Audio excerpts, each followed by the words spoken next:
Yeah, I got this little announcement here. Trying to share the screen.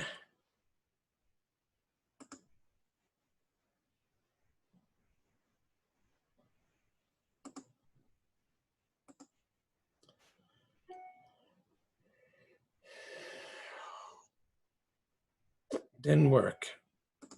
There's definitely a glitch in the share screen mechanism here. That happens all the time. There we go. So give me a thumbs up if you can see this document, Meditation, Judaism, and Self-Mastery. Good. Give me a thumbs up that it's big enough.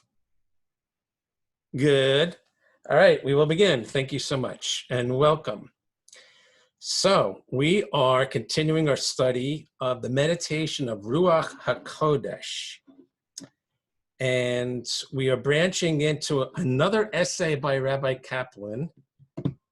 The essay is called Immortality and the Soul. It has 3 parts. And the first part is called Meet the Real You. And that's what we're going to do today. We're also going to discuss understanding distractions so you can improve your meditative practice.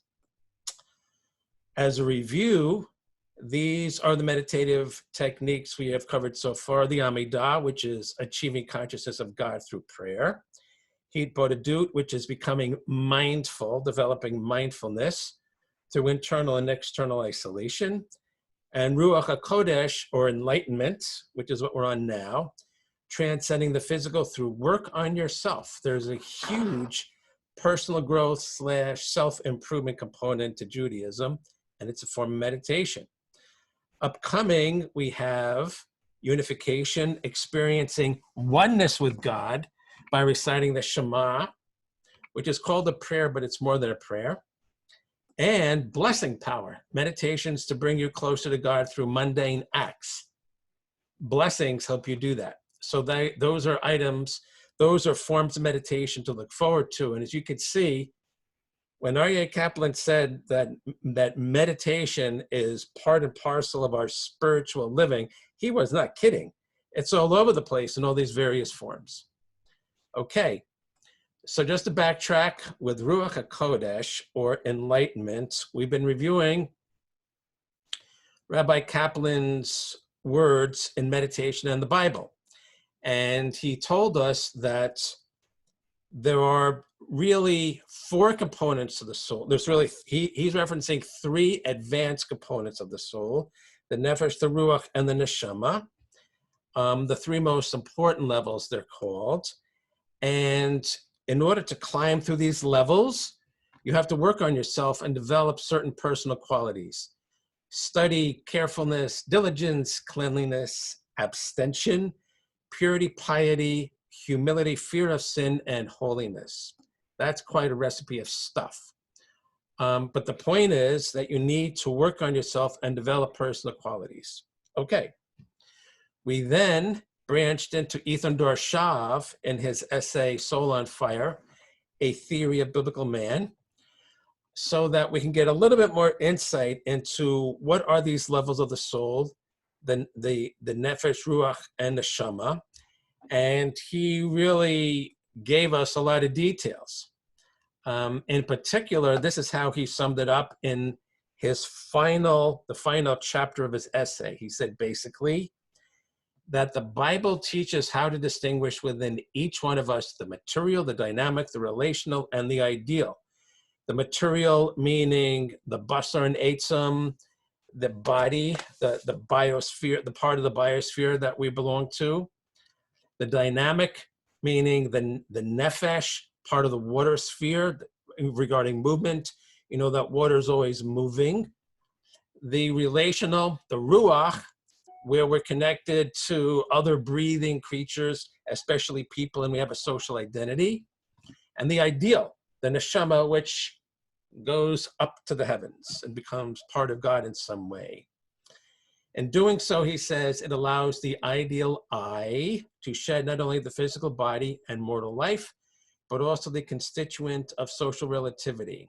We transcend all the characteristics of gender, status, tongue, or nationality. So he's Ethan described this remarkable reintegration when we die. And part of us goes to the biosphere, and part of us goes to the water sphere, part of us goes to the wind sphere, part of us goes to the fire sphere, so to speak, the part of the heavens.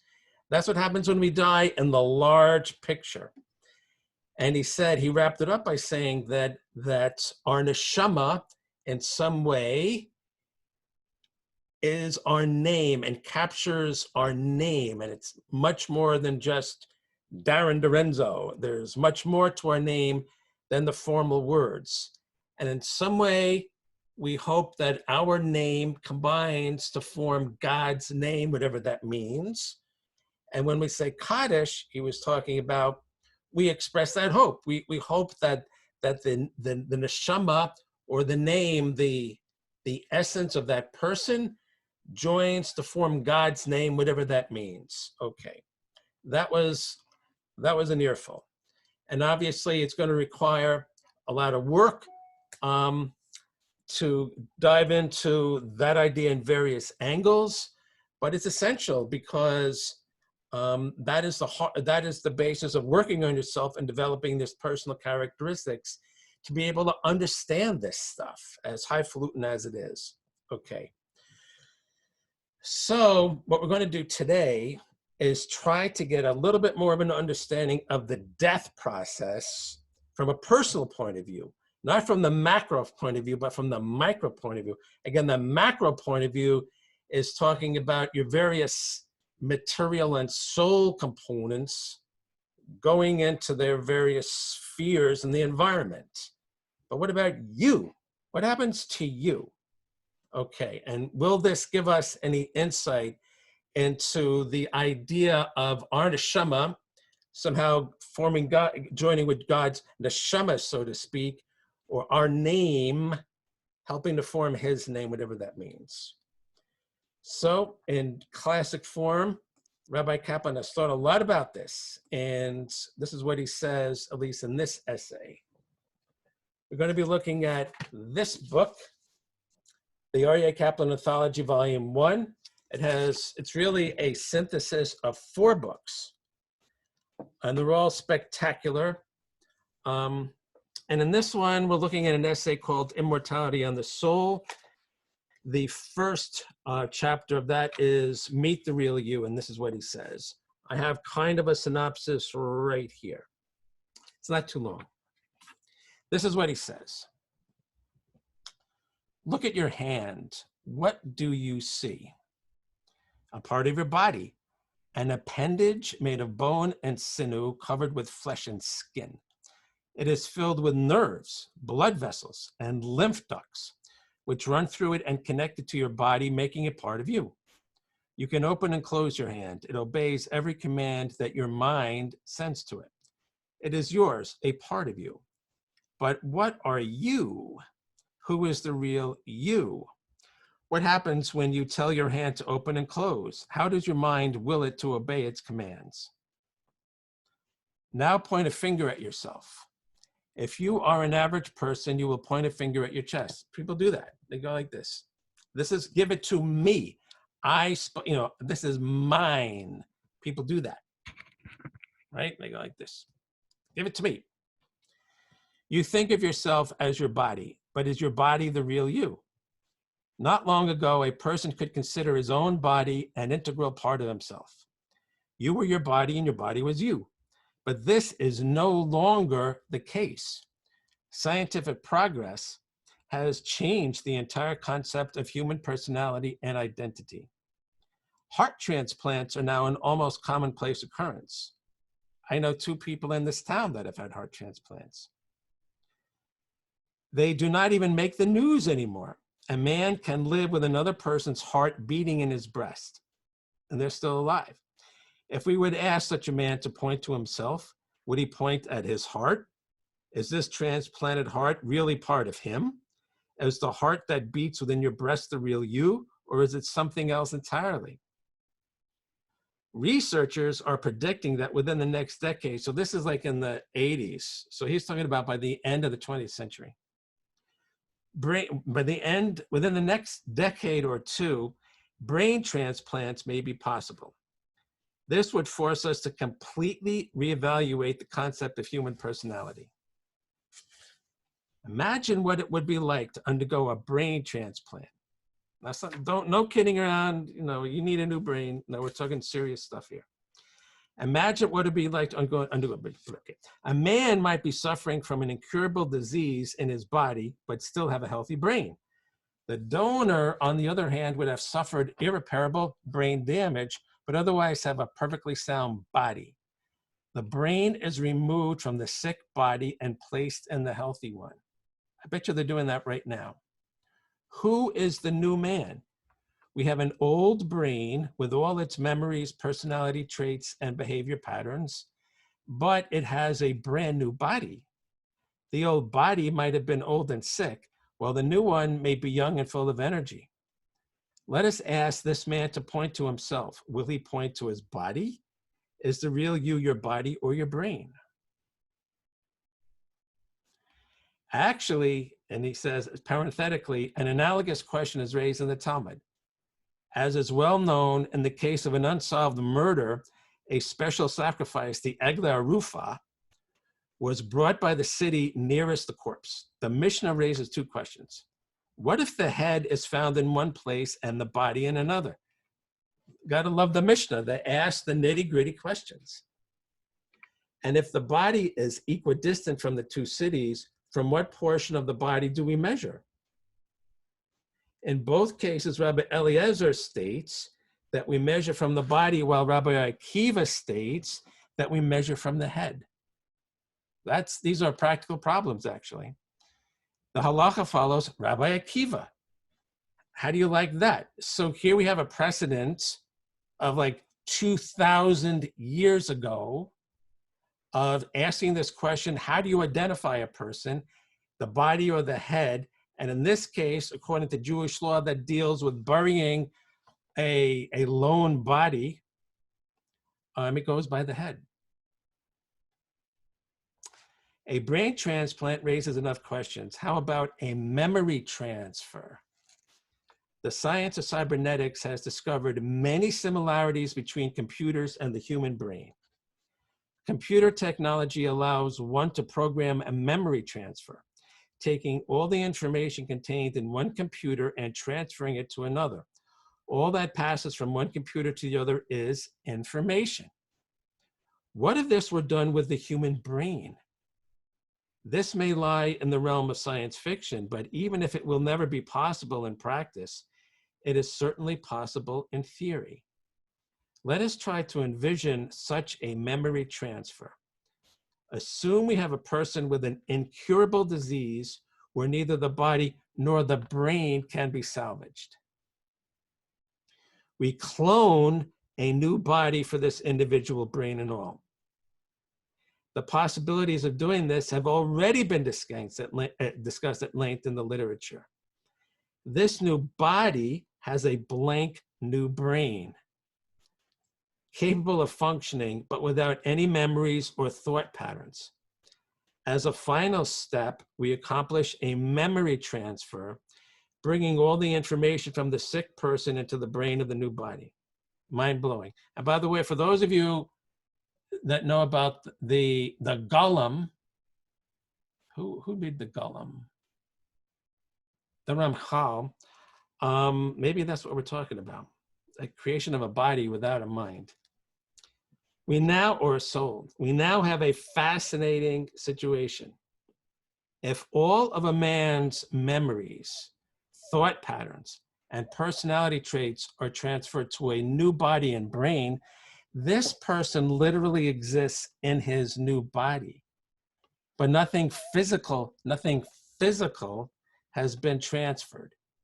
No physical part of him has been placed in the new body. All that has been placed in this new body is information that previously existed in the old brain. Yet this information contains the sum total of this person's personality. But if this is true, then it offers us tremendous new insight into our original question: who is the real you?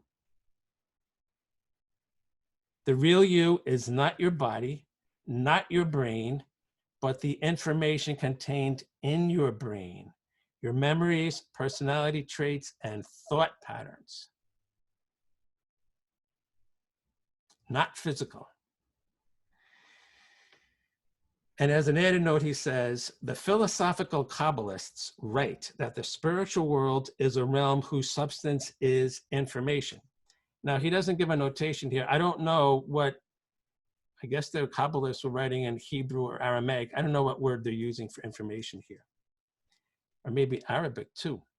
But I don't know what the word is. But Rabbi Kaplan is translating their teaching as information, so we'll go with that. It is an arena where information can interact without being attached to or dependent on matter. This is what happens in the spiritual realm. Thus, an angel, for example, can interact with another angel, even though they have no connection with anything material. Angels can also interact with material objects. Such a spiritual world would also be able to interact with the information comprising the human persona. Okay.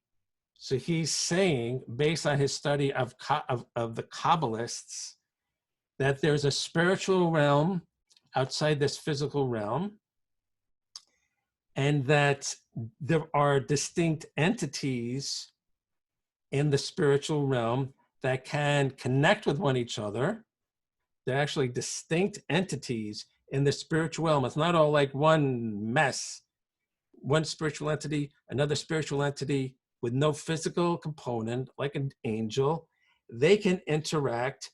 And he says, in addition, in this spiritual realm, the information that we have inside our brain can interact with those entities in the spiritual realm.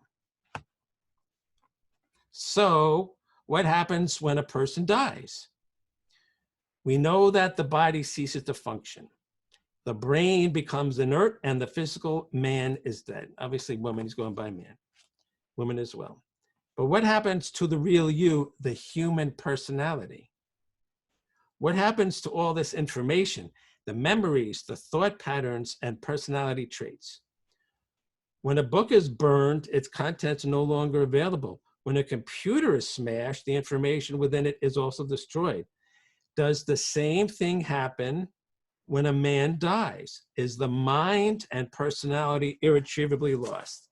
That's the key question. So you have a non-physical entity in your brain, which he's calling information, and the information is of you, that person that lived and remembers this and has a personality. So the question is, when the body goes, including the brain, does that information go with it? But he's already established, remember, that he said that that information can interact with can exist and interact in the spiritual realm and interact with other spiritual, non-physical entities. So maybe it doesn't disappear. So now he introduces God. We know that God is omniscient. He knows all and does not forget. God knows every thought and memory that exists within our brains. There is no bit of information that escapes his knowledge. What then happens when a man dies? God does not forget, and therefore all this information continues to exist, at least in God's memory.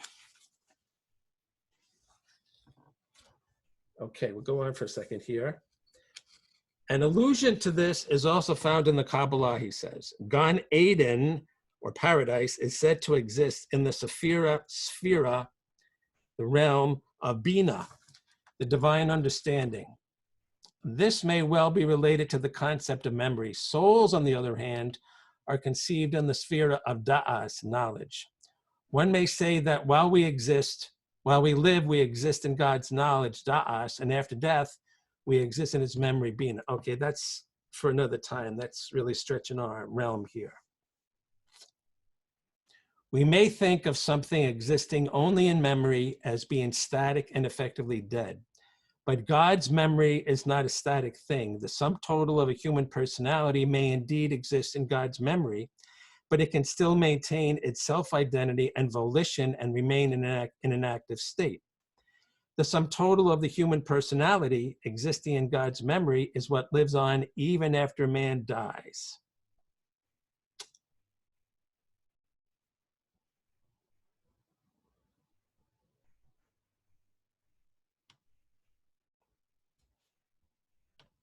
Okay. The concept of immortality and of the soul may well be outside the realm of human comprehension.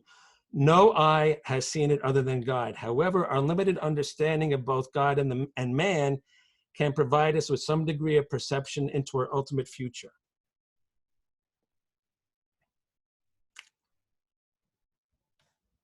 To speak of a concept such as God's memory is indeed very difficult. It involves a deep discussion of the entire transcendental sphere. We therefore give it names that have meaning to us, such as Gan Eden, paradise, the world to come, the world of souls, or the bond of eternal life.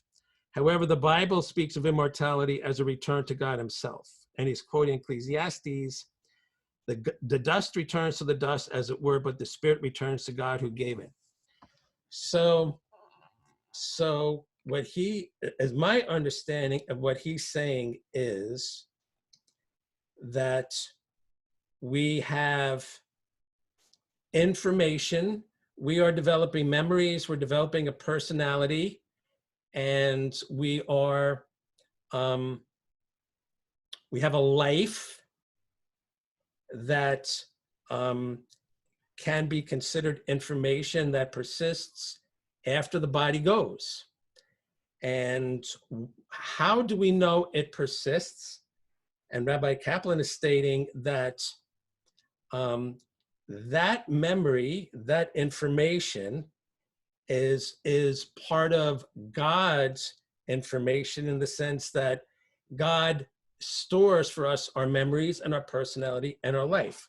Okay, where I think Rabbi Kaplan is a little bit fuzzy here is he's not answering the question, well, does that mean that God's living in this body? I mean, if my memories and my life and my personality traits and my thought patterns are information, and that information is being stored by God, so to speak, then maybe God's living this life.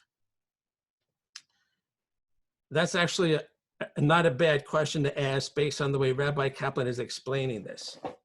I think, to be more clear, I would propose this. I would propose that let's take a look at what Ethan Dorshav was saying about the Neshama and our Neshama joining with the other Neshamot to form God's name. It could be that you could use, like the computer analogy. We have thought patterns, we have a personality, we have memories, and we're developing that within us as information, and we're continually, you might say, writing to disk. You know how like a computer writes to disk. That disk is so-called God's memory, so that there's a copy of it, so to speak. And when we die, what is within us becomes integrated within the master memory box, you know, the master memory file, along with all the memory files. So again, the idea I'm picking up from this is that a copy of us, of our neshama, is being deposited, I guess, in live time in the spiritual sphere under God's jurisdiction. God's the IT guy, so to speak. And when we die, hopefully our neshama or our information then becomes part of the master information file. That's what I'm getting out of this. And because what it allows for is us to have our individuality, our individual information, which ultimately then joins the master file God has on us. And he's not going to use that file to steal an election or anything like that. So then what's also good about that approach is that it begs the question, okay, I mean, is it a slam dunk? I mean, when you die, you really can't help your body go into the biosphere and your blood, or the nephesh in the blood going to the water sphere, and your last breath going into the wind sphere. Is it a slam dunk automatically that your neshama, which we're equating with this information, is it slam dunk that it automatically joins? I don't think so, because as Ethan Dorshav said with the Kaddish, you hope that the neshama of the deceased joins the other neshamot, so to speak. You hope it does. So it's got to mean that there's some kind of process. Maybe it will, maybe how does it do it? That kind of thing.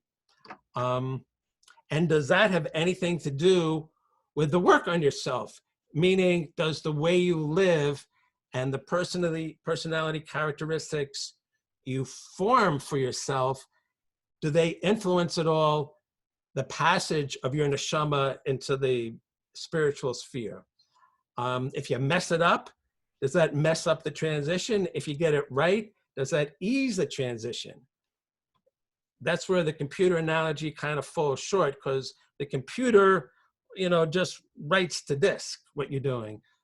Automatically, it's the way it's built. But it seems to me that we have more of a process involved.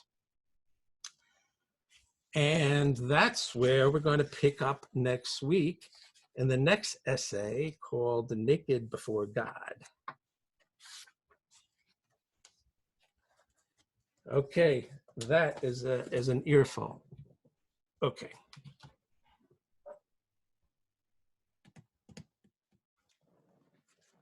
Let's talk about understanding distractions.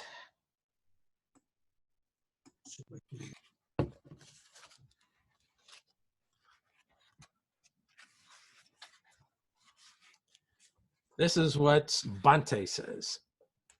Again, we're talking about best practices for meditation.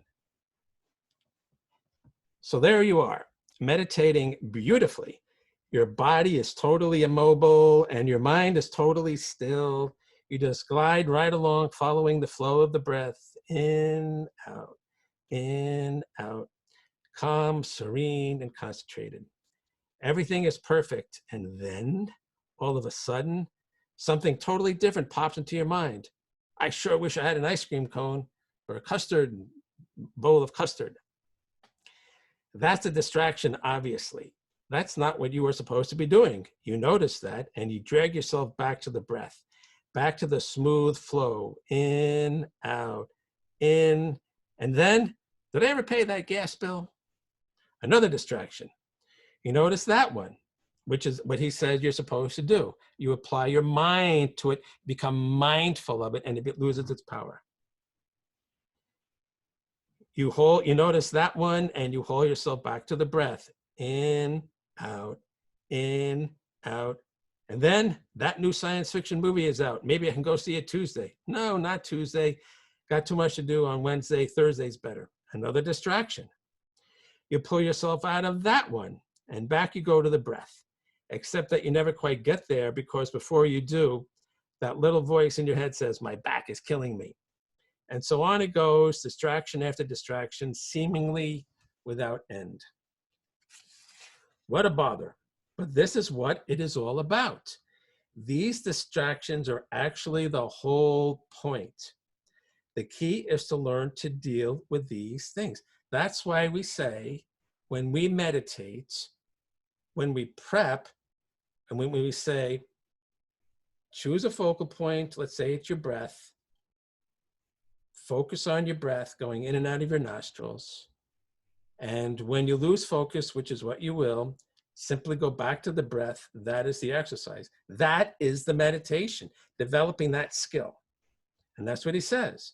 The key is to learn to deal with these things.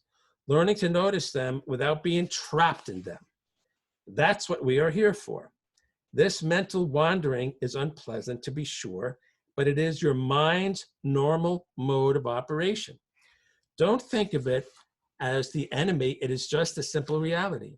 And if you want to change something, the first thing you have to do is to see it the way it is. When you first sit down to concentrate on the breath, you will be struck by how incredibly busy the mind actually is. It jumps and gibbers, it veers and bucks, it chases itself around in constant circles. It chatters, it thinks, it fantasizes and daydreams. Don't be upset about that, it's natural. In popular pop meditation, you've seen they call this monkey mind. That's what they mean, just jumping around. When your mind wanders from the subject of meditation, just observe the distraction mindfully. When we speak of a distraction in insight meditation, that's what we're doing, insight meditation. We are speaking of any preoccupation that pulls the attention off the breath. I mean, that his focal point is the breath here. It's very common. This brings up a new major rule for your meditation. When any mental state arises strongly enough to distract you from the object of meditation, switch your attention to the distraction briefly. Make the distraction a temporary object of meditation. Please note the word temporary. It's quite important. We are not advising that you switch horses in midstream. We do not expect you to adopt a whole new object of meditation every 3 seconds. The breath will always remain your primary focus.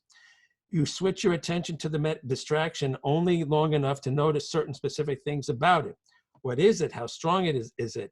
How long does it last? And by the way, when people ask, well, this is why you don't switch from your eyes to your nose to your mouth to your back. You don't keep switching focal points because you just carried away. You just keep distracting yourself. The goal is to be able to not load yourself up with distractions. The goal is to let go of the distractions. As soon as you have wordlessly answered these questions, you are through with your examination of that distraction and you return your attention to the breath. Here again, please note the operant term wordlessly. These questions are not an invitation to more mental chatter. That would be moving you in the wrong direction toward more thinking. Again, you're saying, oh yeah, now I'm thinking about that ice cream. You don't talk to yourself about it. You notice things with your nonverbal subconscious type of thing. You just notice, oh, okay, yeah, cuss it right by. We want you to move away from thinking back to a direct, wordless, and non-conceptual experience of the breath. These questions are designed to free you from the distraction and give you insight into its nature, not to get you more thoroughly stuck in it. They will tune you into what is distracting you and help you get rid of it all in one step. That's very important because it's not like you're trying to force the distraction out of here, and you're also not trying to mindlessly let it go by. You need to notice that. You will, in the back of your mind, your watcher, which I still kind of think might be your Neshama. We really got to find this out. Your watch is basically, oh, notice I keep thinking about custom, or I keep thinking about whatever, gas price. I keep thinking about that. You make a mental note, because then you walk away having learned a little something about yourself. I'm a little bit preoccupied with gas prices. I got to remember that. Okay. You just notice these things on the periphery, and you don't just blot it out. Here is the problem. When a distraction or any mental state arises in the mind, it blossoms forth first in the unconscious. Only a moment later does it rise to the conscious mind. That split-second difference is quite important because it is time enough for grasping to occur. Grasping occurs almost instantaneously, and it takes place first in the unconscious. Thus, by the time the grasping rises to the level of conscious recognition, we have already begun to lock onto it. That's really interesting. You're already thinking about gas prices subconsciously, and it arises to your conscious, that part where you're actually meditating, you're already holding on to it. It is quite, so you could see, by the way, how much insight Bhante has about how the mind works. He can actually articulate this. It is quite natural for us to simply continue that process, getting more and more tightly stuck in the distraction as we continue to view it. We are by this time quite definitely thinking the thought rather than just viewing it with bare attention. The whole sequence takes place in a flash. This presents us with a problem. By the time we become consciously aware of a distraction, we are already, in a sense, stuck in it. So in our next episode, we're going to talk about getting unstuck.